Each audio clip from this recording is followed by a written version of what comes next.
The world believes that a woman's value in love is measured by how loudly a man claims her. We are taught that if he does not shout your name from the rooftops, if he does not parade you in front of cameras, if he does not stamp his ownership on you for the crowd to applaud, then the love is hollow. We are told that secrecy is always the child of shame. But the world is wrong. Sometimes the most dangerous thing you can do is let the world know what you treasure. Sometimes silence is not an absence of love. It is the highest form of protection. And for Nia, standing alone on the terrace of a 50-story glass tower in the heart of Seoul, looking down at the glittering veins of traffic below, the noise of the world was exactly what she was trying to escape. Nia was 54 years old. Her skin, the color of deep, rich mahogany, held the kind of glow that comes from expensive regimens and years of surviving things that should have broken her. She adjusted the silk shawl around her shoulders. The wind up here was cold, biting through the velvet of her gown, but she didn't go back inside. Inside the ballroom behind her, the noise was deafening. Not the volume of the music, but the volume of the performance. The charity gala for the Hanseong Foundation was the event of the season. Diamonds flashed like aggressive strobe lights. Laughter was sharp, practiced, and predatory. Nia had spent 20 years in rooms like that. She had been the wife of a man who loved the spotlight more than he loved the woman standing in it. She had been the trophy, the exotic beauty on the arm of a powerful American diplomat. She had been chosen, publicly, envied by other women, photographed at galas just like this one. And then, the car ride home, the silence in the limousine, the cold shoulder, the way he would look past her as if she were a mannequin he was putting back in the box until the next event. She had been visible to everyone, yet completely invisible to the one man who mattered. "You look like you're plotting an escape." The voice was low. It didn't startle her. It had a timbre that felt like gravel shifting under heavy boots. Nia turned slowly. She didn't jump. At 54, you don't jump for men anymore. Standing in the shadows of the terrace overhang was a man. He was leaning against the stone railing, holding a tumbler of amber liquid that he wasn't drinking. He was Korean, tall, with broad shoulders that strained against the fabric of a tuxedo that cost more than Nia's first house. His hair was thick, swept back, aggressively peppered with silver. He wasn't handsome in the way young idols on billboards were handsome. He was handsome like a cliff face is handsome. Severe, weathered, and dangerous. This was Min Jun, Chairman Min Jun. Nia knew who he was. Everyone knew who he was. He was the head of one of the largest conglomerates in Asia. They called him the Iron Ghost in the tabloids because he was rarely seen smiling, and his business acquisitions were ruthless. He was a man who moved mountains and buried enemies. "I'm not plotting," Nia said, her voice steady. She turned back to the city view. "I'm recovering." Min Jun didn't move closer. He stayed in his shadow. "Recovering from what?" "From the noise," she said. "Smiles that don't reach the eyes exhaust me." For a long moment, there was only the sound of the wind. Most men would have taken that as an invitation to step closer, to invade her space, to offer a cheesy line. Min Jun did not move. "The smiles are the tax we pay," he said finally, "to keep the wolves fed." Nia glanced at him again. She saw something in his posture that she recognized. It wasn't arrogance. It was a bone-deep fatigue. He held his glass not like a drink, but like a weapon he was tired of carrying. "You are the host," Nia pointed out. "Shouldn't you be inside feeding the wolves?" "They have the champagne," he replied. "They don't need me. They need the idea of, me." He took a step forward, the light from the ballroom spilling onto his face. He looked older than his 58 years. There were lines etched around his mouth that spoke of a bitterness swallowed daily. But his eyes, dark, almost black, were clear. They were studying her, but not with lust. He was looking at her with recognition. "I haven't seen you before," he said. It wasn't a question. It was a statement of fact. A man like him knew every piece on the board. "I just moved here 6 months ago, consulting work for the embassy," Nia lied smoothly. It was a half-truth. She was here to start over. to disappear into a city where no one knew her divorce history, her failures, or her grief. And you are already tired of us, Min-jun noted. I am tired of the game, Mr. Chairman, not the city. He swirled the ice in his glass. The game never ends. You just change players. I resigned from the league, she said softly. I'm just a spectator now. He tilted his head. Spectator in velvet. You blend in well. That's the point. I want to be invisible. Min-jun let out a sound that might have been a laugh, but it was dry as dust. Invisibility. That is a luxury I cannot afford. It must be nice. It's lonely, Nia admitted. The truth slipped out before she could catch it. Min-jun froze. The air between them shifted. It grew heavy, charged with a sudden terrified intimacy. In this world of high stakes and plastic smiles, admitting loneliness was like handing someone a loaded gun. He looked at her. Really looked at her. He saw the fine lines around her eyes that matched his own. He saw the way she held her clutch, not as a fashion statement, but as a shield. Loneliness is safe, Min-jun said, his voice dropping an octave. Loneliness doesn't betray you. Loneliness doesn't bleed. Nia turned her body fully toward him. She felt a strange pull in her chest. Not the flutter of a crush. She was too old for flutters. It was the heavy thud of an anchor hitting the sea floor. Is that why you are out here? She asked. Because it's safe? I am out here, he said, because if I have to listen to one more person ask me for a favor while pretending to ask about my health, I might throw someone off this balcony. Nia smiled. It was a genuine smile, one that reached her eyes. Well, I don't need a favor, and I don't care about your health. Min-jun blinked. Then the corner of his mouth twitched. You don't care if I drop dead right now? It would ruin my evening, she shrugged. The police paperwork would be dreadful. He stared at her for a second, then he did something he hadn't done in years. He laughed. It was a rusty sound, scraping his throat, but it was real. You are honest, he said. That is rare. I'm too old to be anything else, Nia replied. And he looked at his watch, am too old to waste time on anything else. He finished his drink in one swallow and set the glass on the stone railing. He looked at her with an intensity that made the breath catch in her throat. This wasn't the look of a predator. It was the look of a drowning man seeing a piece of driftwood. I have to go back in, he said. The wolves are waiting. Good luck, she said. He paused. I don't believe in luck. I believe in strategy. He hesitated, his hand hovering near his cufflink. If you ever decide you want to stop being a spectator, don't come to my office. Don't call my secretary. He reached into his tuxedo pocket and pulled out a plain white card. No logo, no title, just a series of numbers, a private line. Use this. He placed it on the railing between them, not touching her hand. Why? Nia asked, looking at the card. Because, Min-jun said, his voice barely a whisper, you are the only person tonight who looked at me and didn't see a bank account.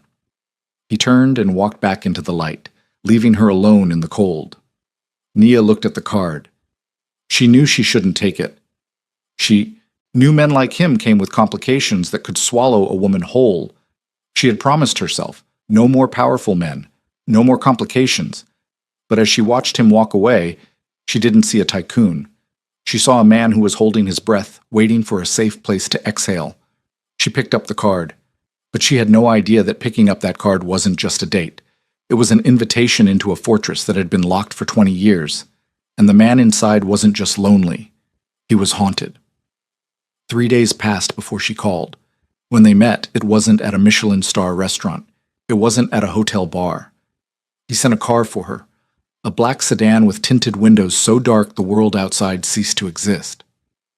The driver, a massive man with a scar running through his eyebrow, didn't speak.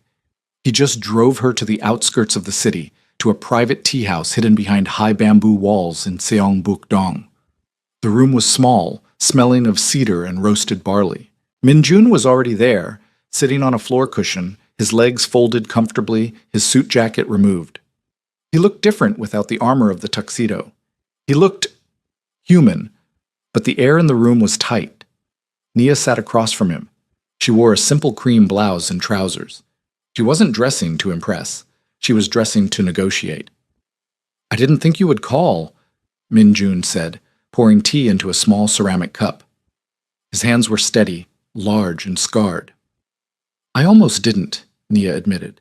"My friends, if I had any here, they would tell me to run. They would say men like you are trouble." "They would be right," Min-jun said. He didn't look up from the tea. "I am trouble." Nia frowned. "Then why give me the card?" Min-jun set the teapot down. He looked up, and the bleakness in his eyes hit her like a physical blow. "Because I am selfish," he said. He pushed the cup toward her. 20 years ago," he began, his voice devoid of emotion, "there was a woman. Her name was Jiwoo. She was not like you. She was soft. She loved the cameras. She loved being seen with me. She thought my power was a shield that would cover us both." Nia stayed silent. She sensed she was walking on holy ground. "I was arrogant," Min-jun continued. "I thought I could have it all. The empire, the enemies, and the public love story. I put her on display. I let the world know she was my heart." He took a sip of his tea, his eyes focusing on something far away. "My enemies knew they couldn't touch me. I was too insulated, so they touched her." Nia's breath hitched. She saw the way his knuckles turned white around the delicate cup. "A car accident," the police report said. "Brake failure."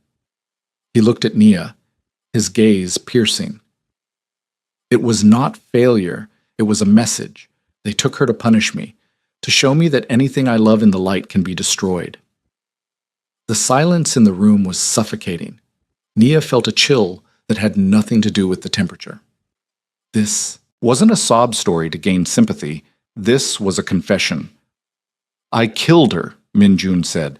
"Not with my hands, but with my pride. I exposed her." "Why are you telling me this?" Nia whispered. "Because you need to know what you are sitting across from," Min-jun said. His voice hardened. "I am a graveyard, Nia. Since that day, I have not brought a woman into my life. I have not let anyone see a weakness, because if the world sees that I care for someone, that person becomes a target." He leaned forward. The tenderness from the balcony was gone, replaced by a rigid intensity. "I cannot take you to dinner. I cannot walk with you in the park. I cannot hold your hand where anyone can see. If you are looking for a romance that you can show off to your family, if you want a man who will claim you in front of the world, leave now. Walk out that door. The driver will take you home, and we will never speak again." It was a warning. It was a rejection wrapped in a confession. He was giving her an out.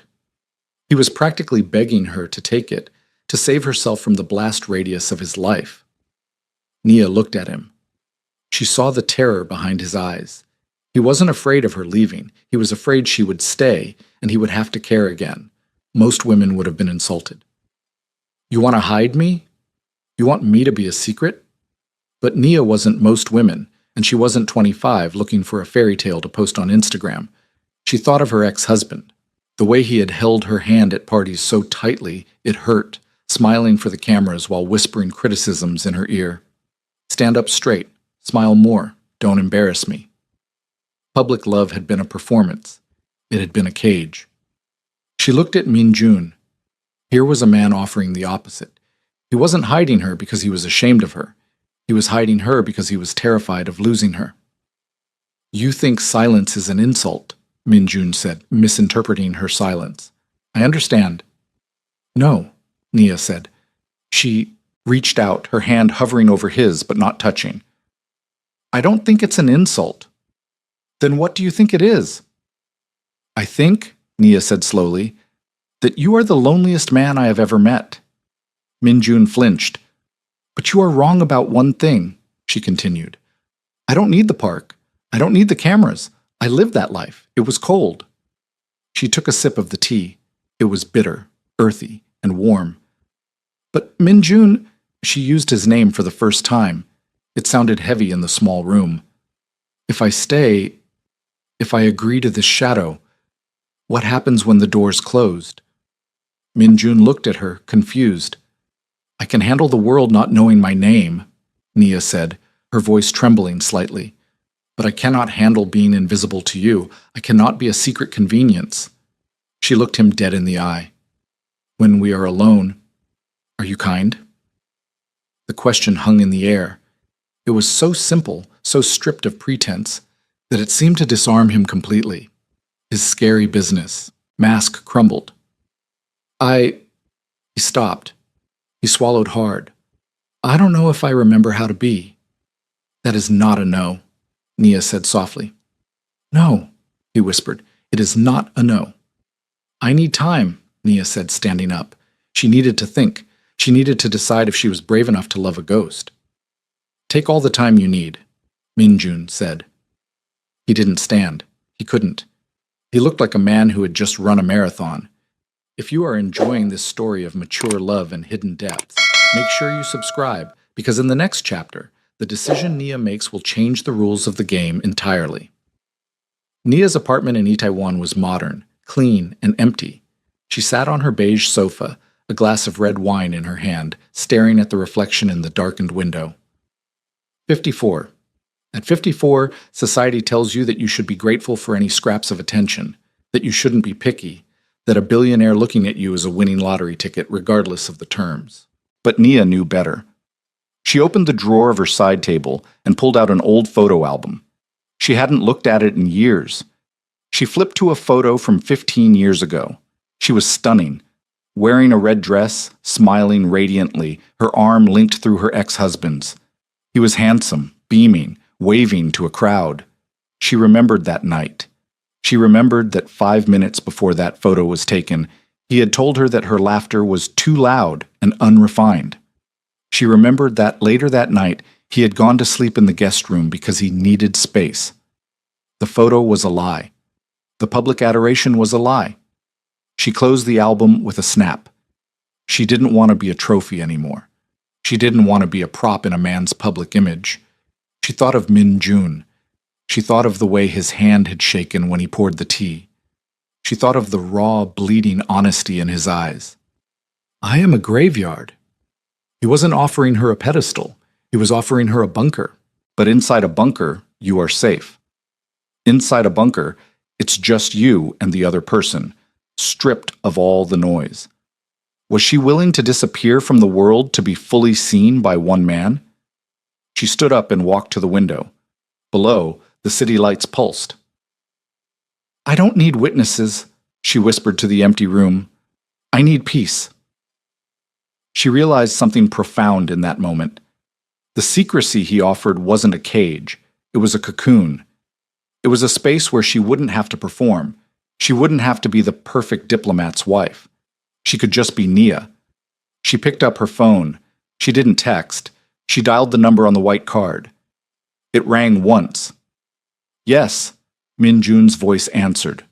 Immediate. He had been waiting. I have conditions, Nia said. Her voice was strong.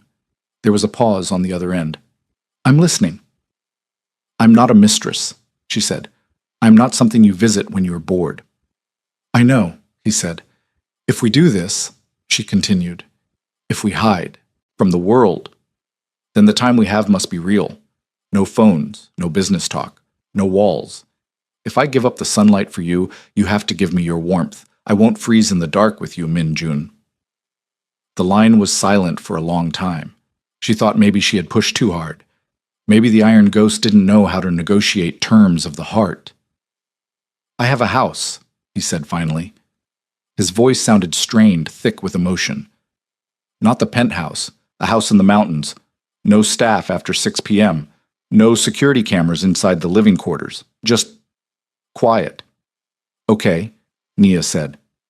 Come to me, he said. It wasn't a command. It was a plea. The house was built into the side of a mountain, surrounded by pine trees and silence. It was architectural perfection, stone, glass, and wood. But it felt hidden, swallowed by the forest. Nia arrived in the same black car. The driver opened the door, bowed low, and left her at the entrance. The heavy wooden door opened before she could knock. Minjun stood there. He was wearing a soft gray sweater and dark trousers. He was barefoot. It was such a small detail, but it shattered her. The great chairman Min Jun, the wolf of Seoul, barefoot in his own home. Vulnerable. "You came," he said. He looked like he couldn't quite believe it. "I came," Nia said. She stepped inside. The house was warm. It smelled of wood smoke and garlic? She looked at him, surprised. "Are you cooking?"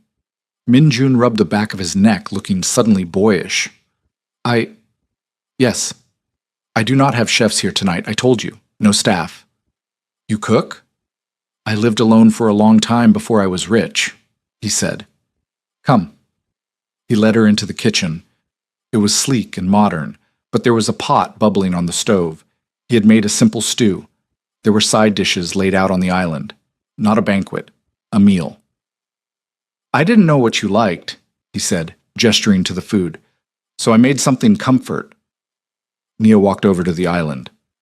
She touched the edge of the counter. "Min Jun," she said. He looked at her. "This is better," she said.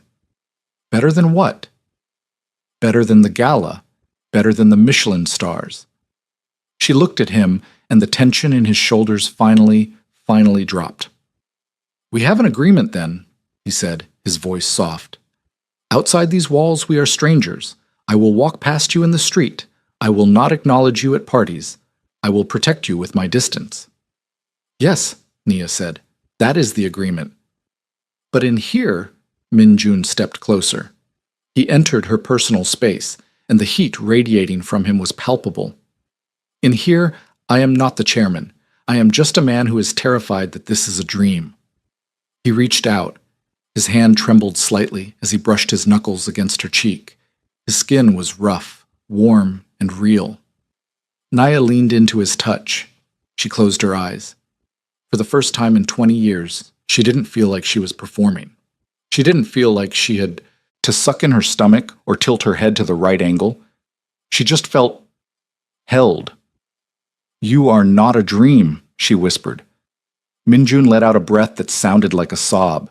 He leaned his forehead against hers. "Thank you," he whispered, "for choosing the dark." "It's not dark," Nia said, opening her eyes to look at him. "It's just ours." He kissed her then. It wasn't the hungry, devouring kiss of a young man. It was slow. It was deep. It was a kiss that tasted of gratitude and relief. It was the kiss of two people who had survived the war and finally found a place to lay down their weapons. Outside, the wind howled through the Korean pines. The world was cold. The world was dangerous. The paparazzi were hunting for scandals, and the business rivals were sharpening their knives. But inside the house on the mountain, the fire was lit. The stew was warm. And for the first time in a very long time, neither of them was alone. They had hidden themselves from the world, yes. But in doing so, they had found the only place where they could truly be seen. This was only the beginning. The agreement was set, but the past has a way of knocking on the door. And in part 2, we will see what happens when the private tenderness they've built is tested by the ghosts Min Jun thought he had buried. Subscribe now. You won't want to miss what happens when the sanctuary is threatened.